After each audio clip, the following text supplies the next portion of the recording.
So, we're going to get started here. Before we kick off this first session for today, I want to thank the session sponsor, Next Nest Hatching.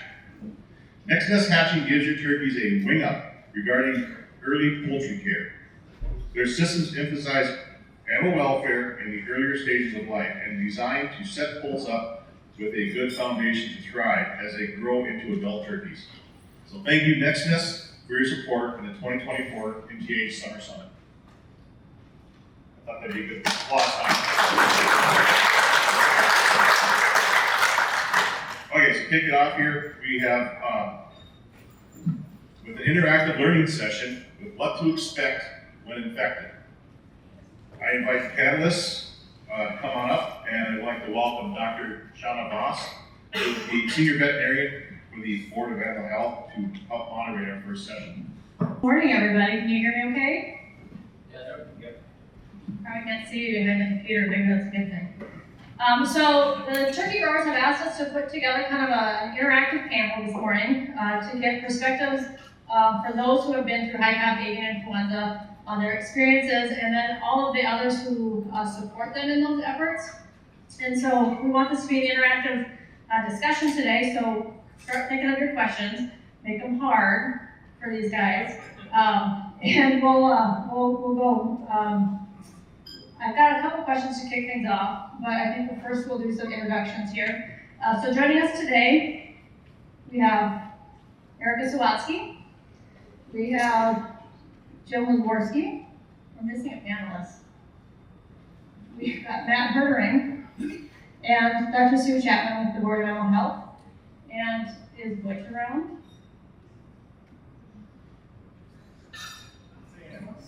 I know, I saw him earlier, he ran away.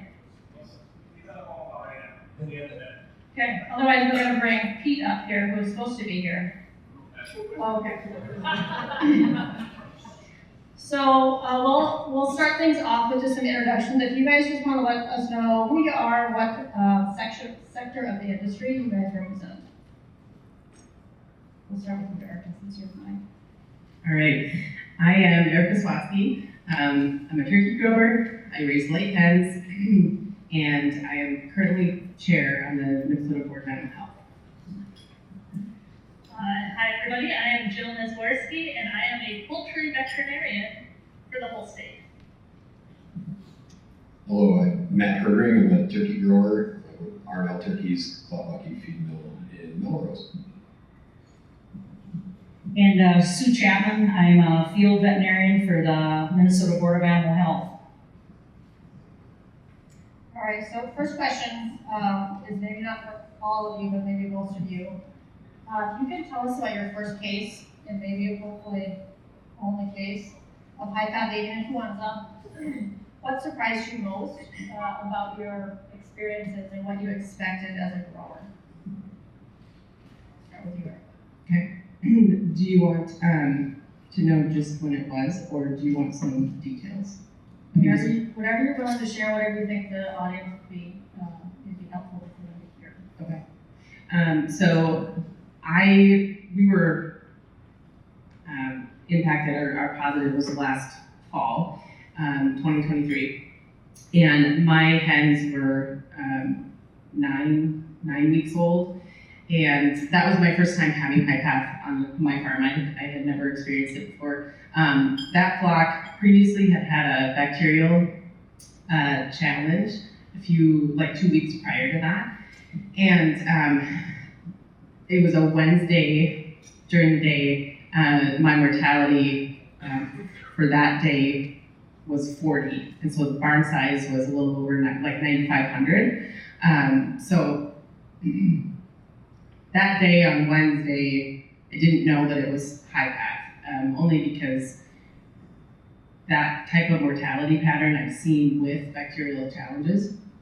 The next day was Thanksgiving, and that morning I had 76 for mortality, and I still wasn't, necessarily seeing any signs for me to think or trigger, oh, I have high path.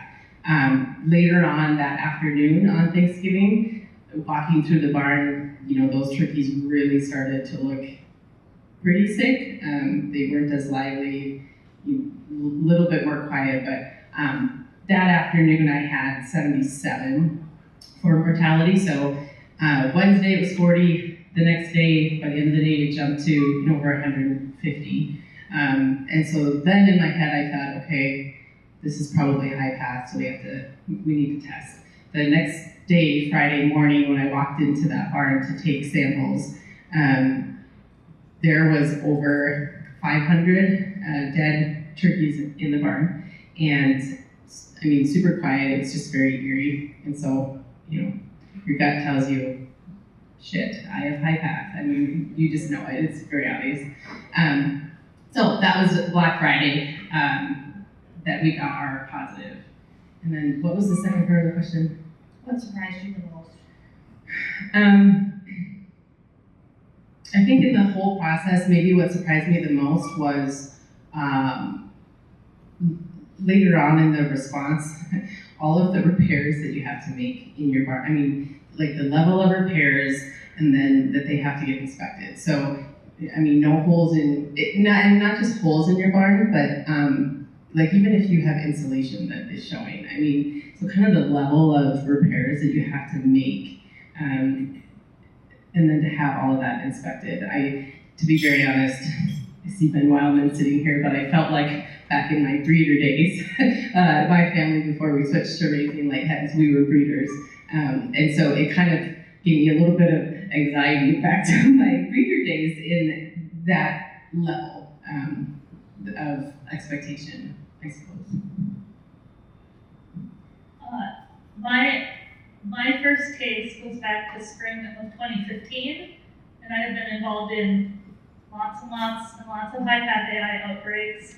So it's hard for me to really narrow up on a single example, but a couple of the key takeaways from my experience so far have been, it can look like many other diseases, so I really think early testing is super important, even if you think it's something else. If you think it's cholera, there's a chance it's high path AI. If you think it's ort, there's a chance it's high path AI. And the mortality pattern and behavior can also be very different. I've had a lot of growers report to me, well, I don't see any water consumption drop and the birds aren't depressed. It can't be high path AI.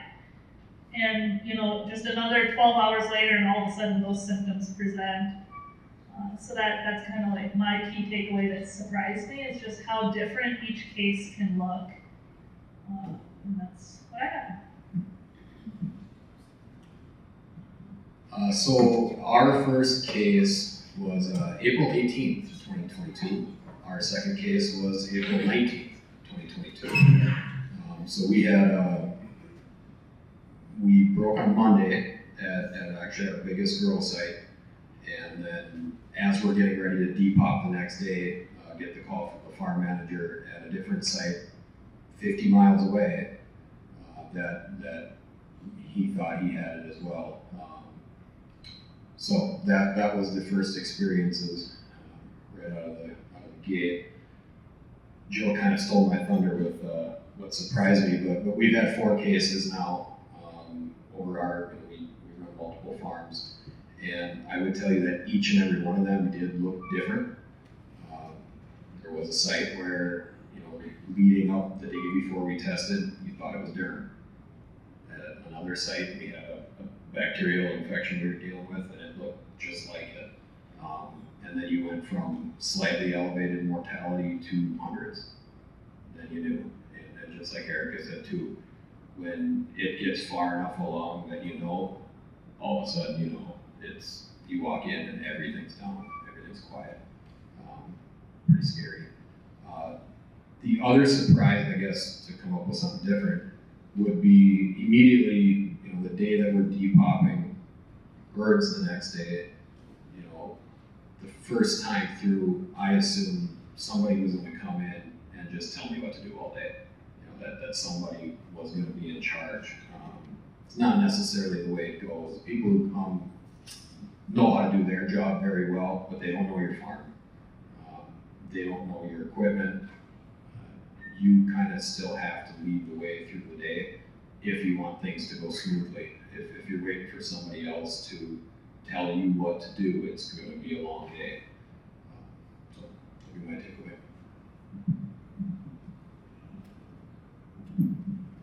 Good morning. My name is Loren Brey, and we were in a turkey breeder business in southern Minnesota, Brown County. We broke actually the week of Thanksgiving. With my first breeder flock was the Sunday before Thanksgiving. It's truly, I don't know how to words to put this, but it's a sinking feeling. You on our farms, whatever biosecurity, we got Danish anchors, we're shower in, we're shower out. It really makes you think, how did this get in? And what did I do wrong, or what can I do different? Working with the Depop, I probably had a different experience than what you did. I would say it went very, very smoothly. I didn't know what to expect, and they walked me through everything. Dealing with West Central and Sioux, it went amazingly smooth. They kept telling me, you don't have to stay here, you don't have to watch this. And believe me, it's tough to watch. I would say in my mind, what bothered me more was the next day. You walked in there, the phone's gone, birds are piled up, it's quiet. You just kind of stand there, what's next? That's when I probably had the lost feeling. But again, working with Sue and USDA through all this, I had an amazing experience. My second flock broke 5 days later. Actually met Sean at MTGA on Thanksgiving Day. Once again, it was a tough road to hold, but the next day we were there, we depopped them. Same thing. And I guess in my experience in the 30-some years that I've been in the breeder business, that was the toughest and the darkest days. And that's the first time that we've actually haven't had a bird in production. And being in the breeder business, I'm still not back to where I was. It takes the better part of a year to get there.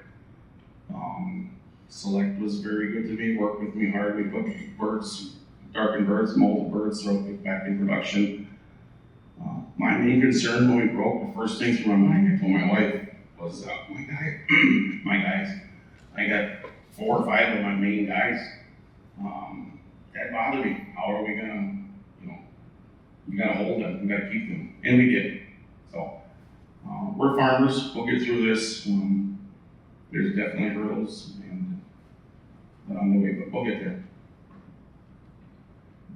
So I don't know if you want to talk about your experience, she doesn't remember, but maybe we'll. You have anything for that question, or? So I was in private practice, cattle, dairy, beef in New Ulm, Minnesota before, and yes, I thought I'd slow down and take a board vet and health job. So I jumped in 2015. So Sunday night I loaded my vet truck, and Monday I went to work, and so that was my first cases. I just want to point out that she hasn't left, so it wasn't. Okay, so what would be your first piece of advice for someone who calls you and says they are positive for High Path for the first time? Sat on this end thinking that Loren would go first. I'm just kidding. So looking back, I guess, at my experience, I feel like I learned the most and probably was able to navigate through everything because I talked to a lot of other growers who have been through it. So that would be my advice if somebody called, is talk to other growers and ask a lot of questions. Back in 2017, my farm was hit by a tornado, and so I often relate my High Path experience back to that event because, right in front of you in the moment, you're looking at all of this destruction, this damage. I mean, like Loren talked about, you walk in the barn and you literally have dead birds everywhere. And so You are trying to plan in that moment, but you're also trying to plan for tomorrow, and then the next day, and then the following week, 2 weeks later, a month later. There's so many in the response, there's so many different timelines of what's happening, and then you're constantly thinking as well, well, when can I get back into production, right? And so it's kind of a whirlwind, there's a lot of moving parts. And to Matt's point as well, we do have case managers, and but they don't know everything either, and so the amount of information that you kind of, and I have heard really good things about you, but my experience was different. I mean, I had a lot of questions that my case manager wasn't always able to answer for me, and so by asking a lot of questions, talking to other growers who have been through it, that's going to be the most, I believe, beneficial to you as you navigate through this journey. I'm so sorry, Sue, I did not mean that. To kind of piggyback on a similar theme here, I would encourage everybody to advocate for yourself. Like Erica said, ask questions, and if there's something you don't feel comfortable doing or you're struggling to do, ask for help. Be vocal. If you find a roadblock, sometimes you gotta kind of keep hammering away at that roadblock and being vocal to move the process forward. But be sure to be an advocate for yourself as well, and find your resources out there who can help you both physically and emotionally through the whole process. Because having some friends to lean on goes a long way. I would suggest, this maybe is before you go positive, before you break. I think one of the best things we ever did is we kind of came up with a game plan. That was a bullet pointed sheet, maybe it's 3 pages, that's got the day of, the next day, a week later. What is it that you need to do? Because when you get the news that you're positive, your head is not in the right space to just wing it. The first time through was by far the most difficult. We felt we were prepared. We were about as prepared as we could be, but until you do it, you just don't know. But having kind of the game plan in place where, hey, I feel like crap, this is bad. And now, instead of having to think it all through on the fly, I can go to my game plan and what is it that I need to accomplish right now? Some of the first steps of what are the logistics, what's the equipment I gotta get, who do I need to talk to? There's 100 phone calls to make sure you got the right people lined up. Because like Erica said, you need to start thinking 2-3 days ahead if you want to keep this thing moving. So a suggestion I would have would get a game plan. Know who those people are you need to call, and know what it is that you need to get in place immediately once you think you might be positive. And again, I would have to say virtually the same thing. I mean, you're not doing this alone. You have to ask for help just to navigate your way through it. I think what helped me the most was the flock plan. This is our steps. This is what's coming next. And go from there. I mean, there's many people out there that'll help. It's important to take advantage of that.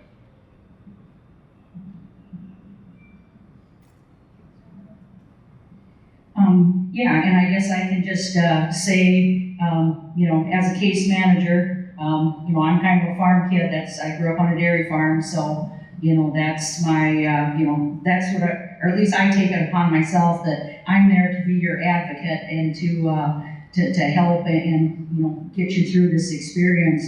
But some of the things that I think would help, so again, like Matt was saying, preparation beforehand. One of the first things is your premise ID number, which I think for the most part the poultry industry and especially turkeys, you guys have got that down. But we still, that's the first thing right away, for testing is that we need that national premise ID number. And then the other thing think about, biocontainment. We talk about biosecurity and, hopefully that's, we do good biosecurity, we're gonna keep disease off the farm, but, that's one of the biggest things too, is that now we're switching that, yes, we want to do biosecurity, but it's actually biocontainment that we want to keep the disease on the farm. So what are the steps, that we need to do all that? And again, that's, also my job as a case manager to walk through all of those things. Some of the other things we're going to ask, what are your movements? Where have you been? Especially the last 7 to 14 days. Who and what has come onto and off the farm? Those are some questions we're going to be asking you. And of course, we'll also deal with, talk to you about the Department of Health, because it's also, as we know, a zoonotic. But then I guess one of the challenges that we still see, on the farms is that sick, and that's why we say test early, for one thing, so we can find it and hopefully stop the disease spread. And we're going to, unfortunately have to depopulate and put the birds down. But it's that sick barn, that's our big concern, because those birds just do not move. And I think if anybody's got ideas to help, humanely, we can't start penning them too early, because we got to have water lines and everything down. But I think that's one of our biggest challenges. And certainly the other things, when we jump in there right away, is we need information for the indemnity, paperwork to get that running, barn sizes and all that. But those you guys usually have. But those are some of the things that I see that should maybe help you prepare. So that was a good transition to the next question that I want to ask is, if your neighbor calls you, or someone calls you and says their neighbor broke with high path, what advice do you have for them? So they're not affected, but somebody maybe just down the road is. What should they be doing? You're in a high density area. Okay, high density area, nice. Obviously biosecurity, I don't think we need to probably beat that horse anymore. You know that if your neighbor is positive, you need to lock it down. But probably talking to your neighbors. I know in our area, we're in a dense area, and we all know each other. We're pretty open about what's going on. So usually if there's somebody suspects they've got something going on, we're gonna know about it pretty quick. And I think you gotta know who your neighbors are and what kind of relationships you have with them. But if possible, start talking to them about traffic routing. Hopefully case managers or somebody is thinking about that as well. But if you can have that conversation, say, hey, please, maybe don't bring the water trucks off the farm right by my farm, or the carbon trucks later on, whatever it is. And it's difficult, as I've been there before, as the person with the positive farm, you're not all controlling. You can sure tell them that you don't want those trucks going down this county road. It doesn't stop that truck driver from still going down that county road. But it's better as a neighbor to at least bring it up, say, hey, can we try to route stuff around my farm? And then understand that the person that has an affected farm, they're in the middle of one of the worst days of their life, they might miss a thing or two. So that's what I would do.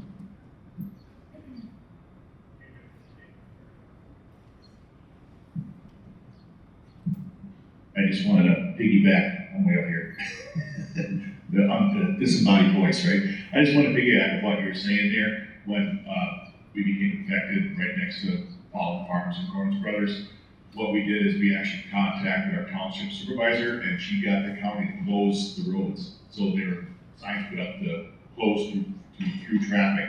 So we were able to eliminate some more traveling and getting it around. So just a thought, you can know your township supervisor or somebody from the county that can throw up those road close signs. Thanks, Jake. Jake and Matt, I think, really hit on probably the points that I would also add. I'm really fortunate that I don't have any other turkey growers close to me. But I do have neighbors that have some backyard flocks. So when we were positive last fall, we reached out to them just to let them know, hey, unfortunately we have this on our farm, and you might want to think about driving right by our farm. So I think it's just that open communication. And then for myself, just offering help and support in whatever way possible that they need. So for those of you guys, folks who are in a high density area, some of the clients I work with in the high density areas have created like a text tree of all the neighbors so they can really quickly share information with their nearby neighbors, and that's been a pretty awesome way to quickly spread information instead of having to make individual phone calls to everybody. And it's led to some pretty good transparency. I think it's a nice option. And again, I would have to say it's good to come back to that word biosecurity. Know where, if that farm is positive, know where the traffic has been, and maybe just as important, know what traffic has been there a day or two before and where that traffic's been so you can better track it. It's important to shut your movement down. And just, be careful. I think that industry engagement, that we have here with all you guys in the room, and that we're talking, we're communicating, I think speaks wonders for how well we've been able to manage this, and now I'm witnessing what fails to happen sometimes with other industries who aren't this close knit. So you guys can pat yourself on the back for all of the efforts in communication and working together to protect your industry.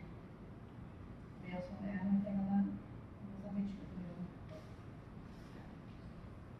What have you guys done on your farms post-infection? So now you've been through it once to try to prevent future cases.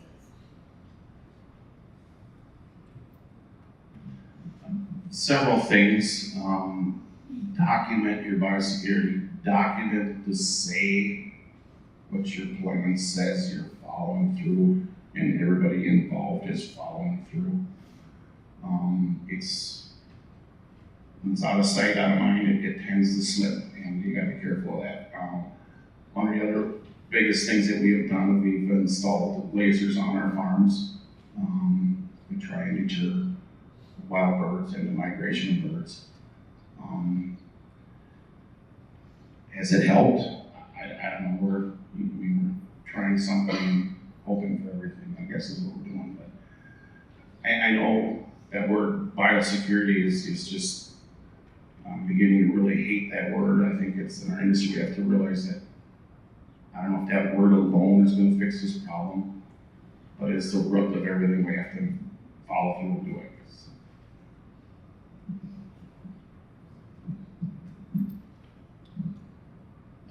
Pretty similar answer, really. We did the same thing. We installed some of the lasers. I would have the exact same reaction where has it helped? We don't know. Haven't had High Path since, but it's already been a few months, right? I mean, yeah. And then the other, we put some cement, more cement in by end doors, make it a little easier to disinfect things going in and out of the barn. Even when they're empty and you got skid loaders moving in and out, it's hard to disinfect on dirt. And then I guess one of the things we really tried to focus more in on wild bird and mammal control. I know there's been evidence that mammals are, well, obviously good there now.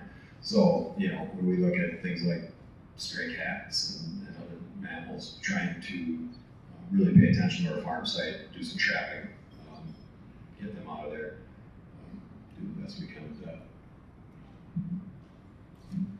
I'm going to just go a teeny bit off script.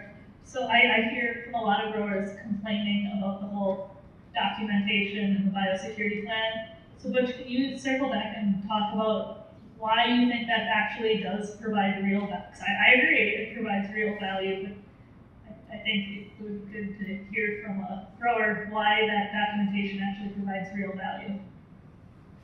I think as far as following through with your plans, I think it holds you more accountable. I think when you could say it, but you documented that you were in a barn. I think if you can document everything, you're more apt to follow through with doing it.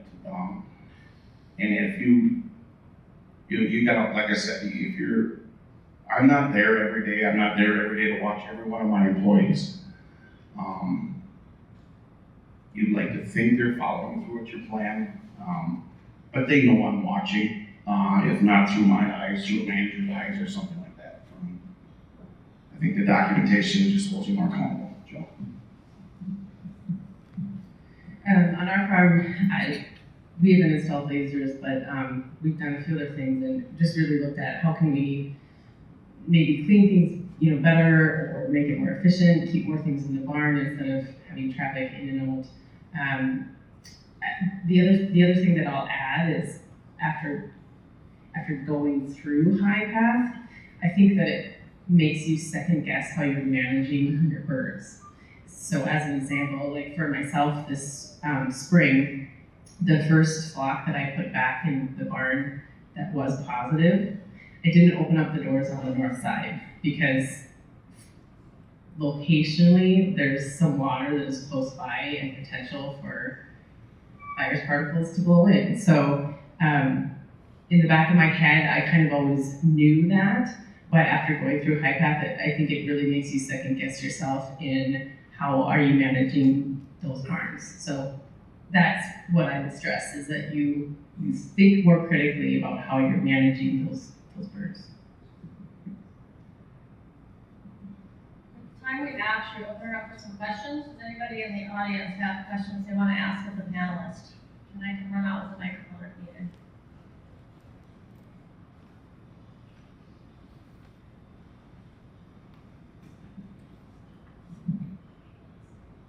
Okay, well, we're going to keep going the list then. Let's start name calling here. I'll add one more thing just to follow up on Lauren's biosecurity there, because I've been on Lauren's sites, of course he's got breeders, got shower in, shower out, but I mean, he's made them that they are, very user-friendly for the workers, and, that they're clean and you feel safe, that you've got privacy and stuff. I've been with hog investigations and stuff on a lot of hog sites, that, they're shower in, shower out, but, if you're not using them correctly, and that's probably the biggest thing, is make, those things, the protocols, keep it simple, keep it simple,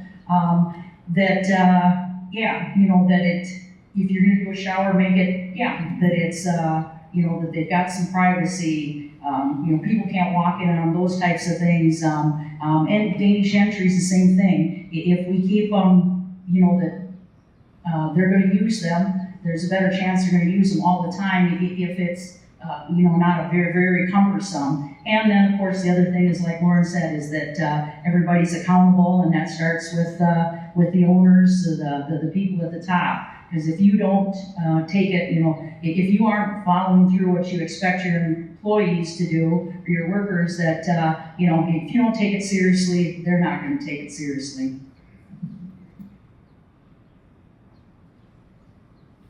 I'm going to target a question at Matt. You have multiple sites. How does that complicate a High Path response for your company when you have one farm that breaks and goes positive? Yes, we have multiple sites, and we've actually had multiple sites break nearly simultaneously. Like I mentioned before, early on, we kind of created a little bit of a game plan. Part of that game plan for us was the partner, Pete and I, each kind of took separate roles when the High Path broke. Pete was able to stay more so in the office, keep the ball rolling on all the other farms we had to take care of a lot of the paperwork and working with the lab, with the case manager on some of that, all that paperwork stuff that has to get done. And then I went dirty. I went to the farm and worked with people on the farm, depopping the birds, creating the piles, getting all those things ready. So if you have the ability to split up jobs, that makes it a lot easier, because for one person to try and handle that would have been very difficult. And then, when it comes to, so both times we've been through it, we've been dealing with it on multiple farms at the same time. The one time was back-to-back days, and the other time was separated, I believe, a couple of weeks. But using kind of the same people to work both those farms, instead of pulling in more employees and bringing them onto dirty sites and exposing yourself more, we were able to, okay, we're gonna go here, we're gonna take care of this today, and most or all of us are gonna shift, go to the other site, take care of that, and that way those people can become isolated, work as a unit, and maintain that biosecurity and not risk spreading things around. So to spin off on that, Erica, with your one farm, you have fewer people to rely on. How do you counterbalance with what Matt experienced was, where you kind of had to do it all on your own? Yeah, on my farm, so it's my dad and myself that are full-time, and then at that time I had one full-time employee. So it was a lot for us. The silver lining, I guess, in my case was that I only had 2 barns that had turkeys, whereas in my normal schedule, I would have had 3. I would have had poults in the brood barn. But I took that flock out of my yearly schedule. So thank God I had 2 barns and not 3, because I think that would have been a lot. So, I mean, I don't know much more than that, but it was a lot for, for us 3 to do, and I mean, day in, day out, and you have to make sure that you take care of your people as well. I mean, take breaks, because what you're doing is hard. I mean, it's physically hard, it's mentally hard. So. One more question back at you, Erica. Okay. So you have a unique perspective in that you're my boss, right? With your position on the board, as the board of directors for the Board of Mental Health, how do you feel like your involvement with our agency helped you prepare or not prepare for High Pathogenic? Good question. I think in my role, I mean, I hear a lot of updates, so bigger picture things. So for myself, kind of the big picture or the general scope of what the response would look like, I understood that. Boots on the ground, elbows deep, those are the things that, I mean, I didn't know because I don't necessarily hear it on that level. So as an example, as I was driving home from dropping off my samples at the lab, I was actually talking to Jill, she's my vet, Friday afternoon, and she says to me, well, you probably want to start lining up some mulch. And I was like, what? I mean, I didn't know that I had to line up mulch. And so, certain things like that, I didn't necessarily know, but in terms of after we were positive, getting your birds penned up, I mean, getting your feed lines, to prepare for the depop, those sort of things I knew, and so that helped prepare for all of that.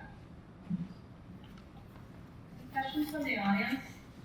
I've been given the 4-minute warning. Otherwise, I'll throw one more question out, maybe at Jill and Sue. How do you see responses moving forward from both kind of state and federal governments and industry? Right now it's maybe more of a state federal response? Do you see a time when we might be able to kind of back that up and have it be a more industry-led response? So that's a great question, and in my role, I deal with growers in many states, and every state has a slightly different response. And South Dakota is already attempting to really peel back on their responsibility of depopulation, and I really like the collaboration we have here, because I think we have a high percentage of independent growers who really need the state and federal support behind them. If we were a more vertically integrated state where the integrator could just take over a bunch of this, it'd be different. But we are a unique state with a lot of independent growers and also a strong presence of both turkeys, broilers, layers, backyard game bird. We have such a diverse industry. I really hope we don't go to a more industry-led response. I feel that we will lose a lot of the gains we've made, and you guys will hear more about it tomorrow with the very small amount of virus we find outside of affected farms. I really think part of that is due to our strong response, thus helping prevent environmental and community spread of this disease. So I hope we don't really change what we've been doing. And that's me as a case manager. I guess, I agree with Jill there. I like to, be on the ground and, get involved. And I think as many, because as we discussed, those first 24, 48 hours, I mean, you guys have got so much, that's going on. And it's a devastating, thing that has happened. So that the more times I can get, on the farm and the contact, or at least early on, that, I can see the farm and then come back and then we start talking about the next steps and stuff down the road. I think that helps make the connection that we can, do things over the phone and handle with email down the road. That, again, I personally like where we're involved at least somewhat. And I think that is up for time here. Thank you. Oh, do you want to add? Can I just add one thing? Of course. So we all have a role in responding to High Path, but I would like to just highlight the role that our board does with Sue, all of our staff, and even Shauna herself.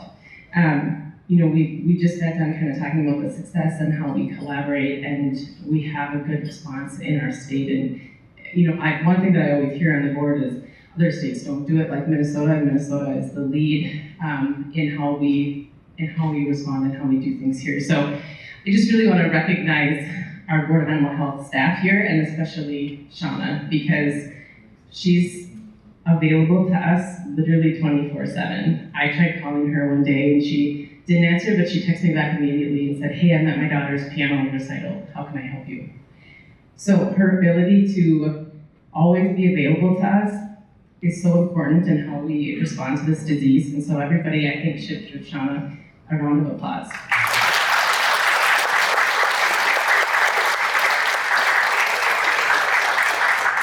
Thank you.